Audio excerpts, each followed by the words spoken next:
नमस्कार। आप सभी का government college Suratgarh BSc third year numerical analysis की क्लास में हार्दिक स्वागत। गत लेक्चर में अपने कर रहे थे संख्यात्मक समाकलन न्यूमेरिकल एनालिसिस, और उसमें मैंने आपको जनरल क्वाड्रेचर फॉर्मूला और ट्रेपेजॉइडल रूल बताया था इंटीग्रेशन करने के लिए। आज हम सिम्पसन्स 1/3 रूल यानी कि सिम्पसन्स का 1/3 नियम बताएंगे। तो 1/3 नियम क्या है कि अगर आपने fx dx को या y dx कैलकुलेट करना हो with in the limits x0 to x0 plus nh, जो लोअर लिमिट है a वो x0, जो अपर लिमिट है b वो x0 प्लस nh, तो वो दैट इज़ इक्वल टू हमें सिद्ध करना है h/3 y0 plus yn plus 4 times of y1 plus y3 dash dash dash plus double of y2 plus y4 plus so on.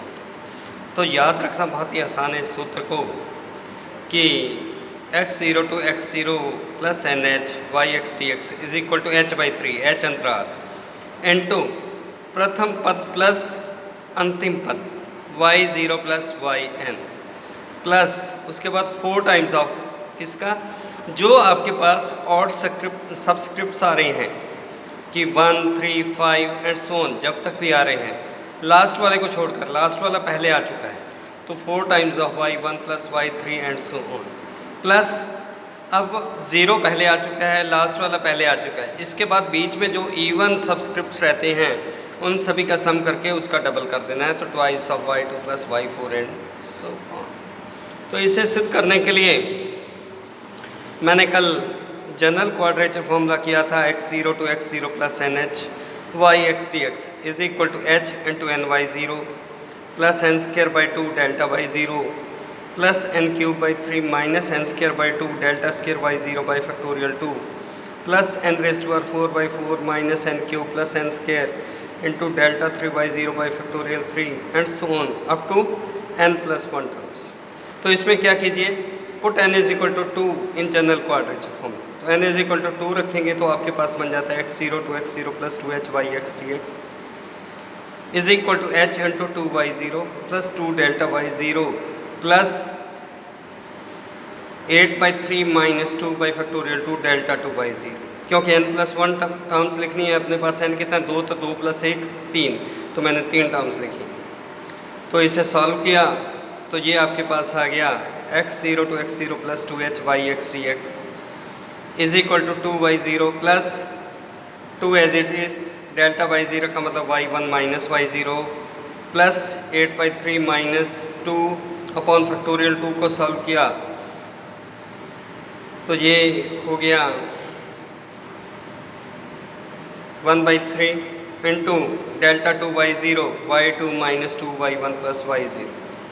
तो इस पूरे को सॉल्व किया तो ये बन गया आपके पास h/3 y0 plus 4 times of y1 plus y2। तो अब देखिए आप किसको इंटीग्रेट कर रहे थे, x0 to x2, तो x रिजल्ट क्या बन रहा है h/3 x0 के कॉरेस्पॉन्डिंग y0, ऊपर वाली वैल्यू लिमिट क्या है x2 यानी कि x0 प्लस 2 तो प्लस y2, तो x0 और x2 के बीच में क्या आता है y1, तो उसका क्या आया फॉर्मूला 4y1। इसी प्रकार से अगर हम इंटीग्रेट करें x0 plus 2h2 x0 plus 4h, यानी कि अगर आपके पास ओरिजिन x2 हो तो ये क्या बनेगा h/3 x2 के कॉरेस्पॉन्डिंग y2 x4 के कॉरेस्पॉन्डिंग y4 और 2 और 4 के बीच में 3 आता है तो उसका 4 टाइम्स ऑफ y3। इसी तरीके से x0 plus 4h2 x0 plus 6h, तो h/3 y4 plus 4 y5 plus y6 and so on. Last क्या है, अपर लिमिट अपने को पता है x0 प्लस nh, तो गैप कितना आ रहा है 2 2 का, तो लोअर लिमिट कितनी होगी x0 plus n-2h yx dx is equal to h/3, तो लोअर के कॉरेस्पॉन्डिंग yn-2, अपर के कॉरेस्पॉन्डिंग yn और n-2 और n के बीच में आएगा n-1, तो प्लस 4 टाइम्स ऑफ yn-1। अब डेफिनेट इंटीग्रल में हम जानते हैं कि a to c fx dx plus c to b fx dx कि अगर इंटीग्रेंट सेम हो एक की लोअर दूसरे की अपर लिमिट हो तो it can be expressed as a to b fx dx। तो अपने सारे को ऐड कर देते हैं तो अपने पास बनता है x0 to x0 plus n h by x d x is equal to h by 3। तो याद रखने के लिए फिर से मैं कह रहा हूँ कि फर्स्ट लोअर लिमिट और अपर वैल्यू इन दोनों के corresponding y0 plus y n plus 4 times of y1 plus y3, जितने भी ऑड सब्सक्रिप्ट्स आएंगे उनके सम का 4 टाइम्स, और ज़ीरो को छोड़ते हुए, अंतिम को छोड़ते हुए जो भी आपके पास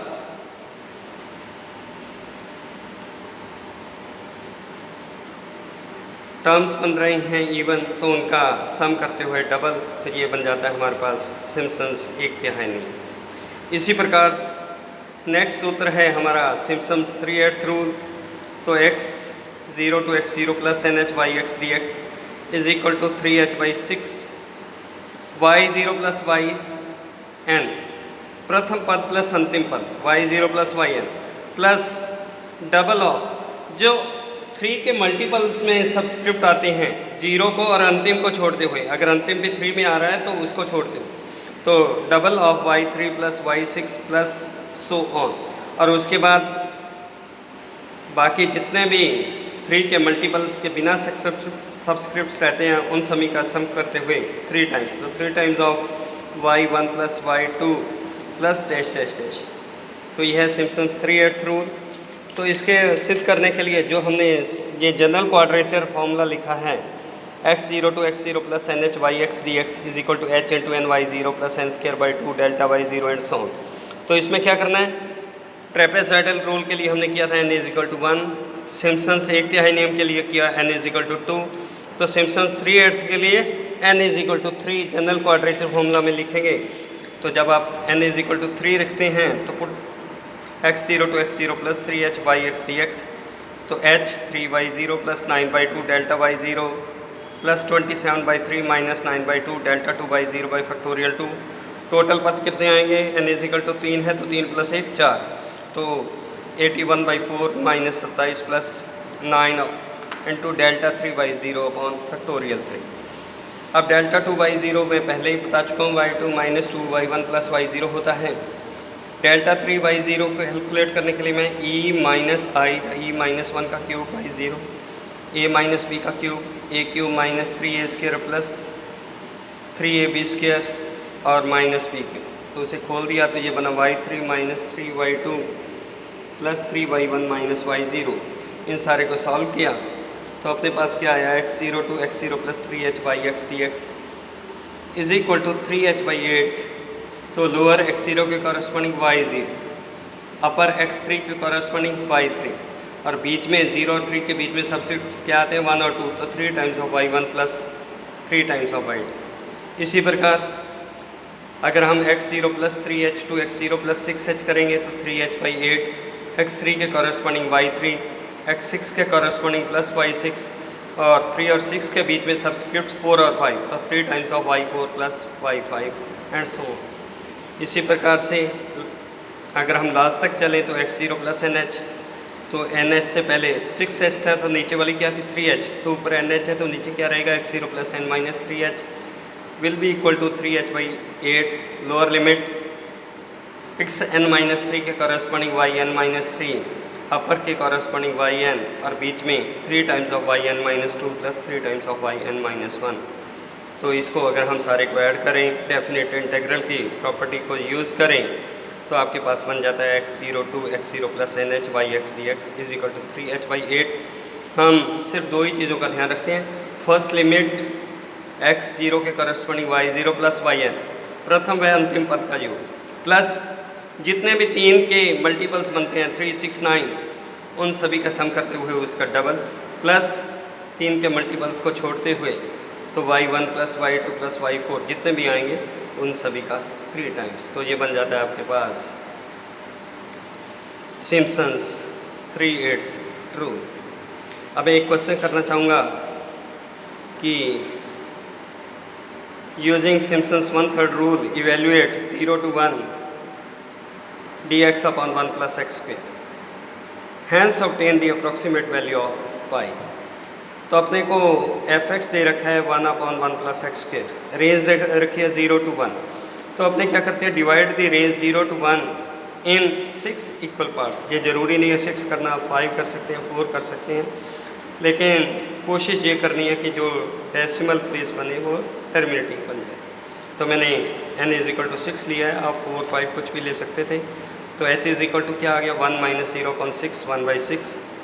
तो x के मान लिखे, x0 plus h, x0 plus 2h, x0 plus 3h, x0 plus 4h, x0 plus 5h, x0 plus 6h तक। और वो बन गए 0, 1/6, 1/3, 1/2, 2/3, 5/6 एंड 1। इनके कॉरस्पॉन्डिंग fx, क्योंकि fx क्या है 1/1 + x², तो वो हमने टेबल बना लिया। सिम्पसन्स 1/3 रूल हमने लिख दिया, 0 to x dx। तो h/3, तो पहले प्रथम पद और लास्ट पद, तो पहला क्या x0, लास्ट क्या x6, तो h/3 × y0 + y6। उसके बाद 4 टाइम्स ऑफ ऑड सब्सक्रिप्ट्स, तो ऑड कौन से हैं, x1 x3 x5, तो इनके कॉरस्पॉन्डिंग y1 y3 y5, तो 4 times of y1 + y3 + y5, और बाकी जो इवन रह गए उनका सम करते हुए डबल। सारी वैल्यूज़ आपके पास हैं, उन वैल्यूज़ को सब्स्टिट्यूट करते हैं, h का मान 1/6 रखते हैं, तो ये आ जाता है 0.785397। अब उसने कहा है कि आप पाई का मान इससे ज्ञात कीजिए, तो मैं डायरेक्ट इंटीग्रेशन करता हूँ, 0 to 1 dx/1 + x², तो ये क्या बना, tan 1x, तो tan 1 - tan 1 0, तो tan 1 π/4 - 0, तो रह गया π/4। तो दोनों की लेफ्ट हैंड साइड सेम है, तो राइट हैंड साइड को सेम कर दिया, तो π/4 = 0.785397। तो यहाँ से क्या आ गया, π = 3.141588। तो आज इतना ही, कल आ गई और सम। Thank you.